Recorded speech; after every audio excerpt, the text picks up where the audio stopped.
Hi guys, what's up? And today I'm going to be doing a reaction. Now, it's called Abigail and Brittany Hensel. I don't know if I said that right.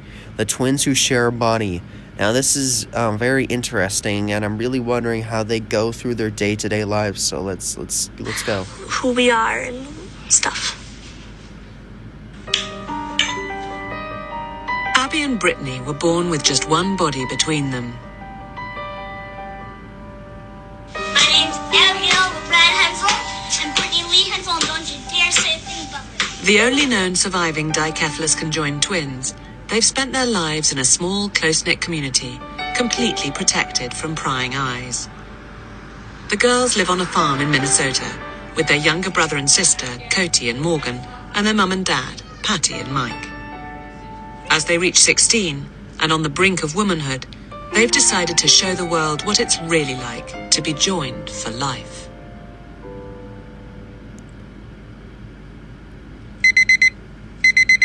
Abby, Britt, how you doing? Oh, Mommy, no. I don't. Jesus, you make me mad. It's just an ordinary Monday morning in the Hensel household. They needed more sleep. Abby and Brittany aren't morning people, and I think that's primarily because they have a harder time getting to sleep at night. It's fine. Don't touch it. So they do a lot of tossing and turning at night, and the bed is pretty much destroyed every morning. And so getting up in the morning Wow, looks isn't like their they, favorite part of the day. work together really well. Every moment of their lives requires the twins to cooperate with each other. Each action is a display of perfectly coordinated teamwork. They appear to be totally in sync, but that doesn't mean they always Wow. agree. Believe me, we are totally different people. Abby is more into like pink and girly and preppy, and Brittany's more Wow. not into pink. Should we wear this? No. How about this? No.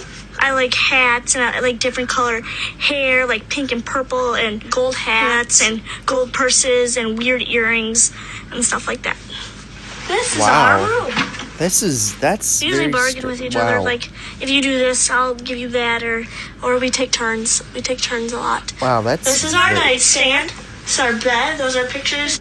You know, if I had a twin with somebody else's head like right here in my body, that would be really weird for me. Although because they've been together like their whole lives, I think they've gotten used to it. So far, this is very interesting though. So let's keep watching. Of our friends from 8th grade. To describe Abby, she'd be bossy, and she's not as loud as she used to be. She used to be more outspoken. Bossy. She gets irritated easily, and Wow, they're being honest. I don't know. She's nice, and she likes people. She likes to be with people, and she's a big talker, and yeah. Brittany has become more outspoken, and she says her mind more than she's not so shy anymore. She doesn't like fast things. She'd rather go slower and take her time. She's nice and sweet and caring and loving and a good sister. Abby and Brittany were born on March the 7th, 1990. The fact that they were conjoined twins was a complete shock to everyone. Even scans had shown only one baby. When I went into the hospital, I was expecting one child.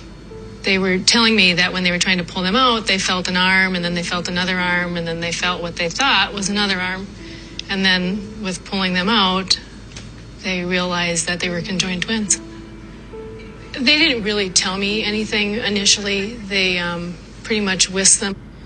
Okay, so apparently they had no idea that they were going to be twins until while giving birth. That is very strange. I have no idea how I would go through life. Like, say my little brother's head was attached right here. Imagine how strange that will be. Off to the baby warmer, and I know they were calling for more help, and I just seen them busy over with the girls. When the doctors came out, I noticed that they were in a panic, and they just came and talked to me and told me that we had twins that were together. They were beautiful. Abby was crying, and well, Brittany was too. Abby was really crying, and I was thinking they were probably just hungry. The first time I seen him, it just didn't take but a second to fall in love with him.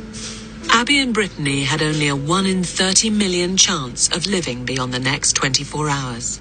What? 1 in 30 million chances. Imagine all odds against you and you continue to live on. Are you serious right now? Also, there's something else that I thought of. Like, if they get into some sort of major argument about something, like, they can't fight because, like, say, like, one, you know, hits the other one in the face, wouldn't they feel it too? If you know what I mean? Like, for example, if my little brother was sitting right here, and then I slap him in the face, wouldn't that hurt me? Is that even a thing? I don't know. Let's just keep watching. Their survival would all depend on how their organs were configured within their tiny body.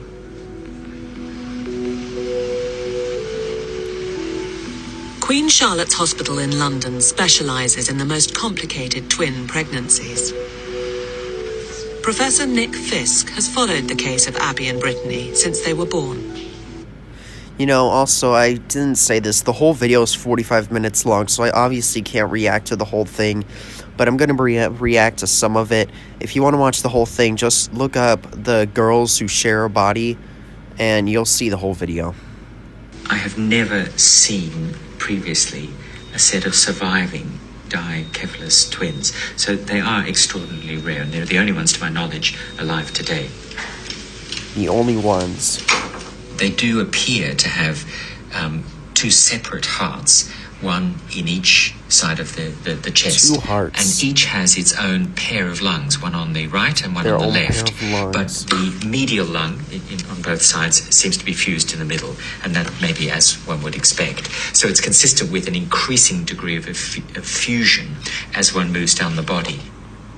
Abby and Brittany had 3 arms at birth, and that often happens, but it was a useless midline arm that didn't function, so it was removed when they were very young.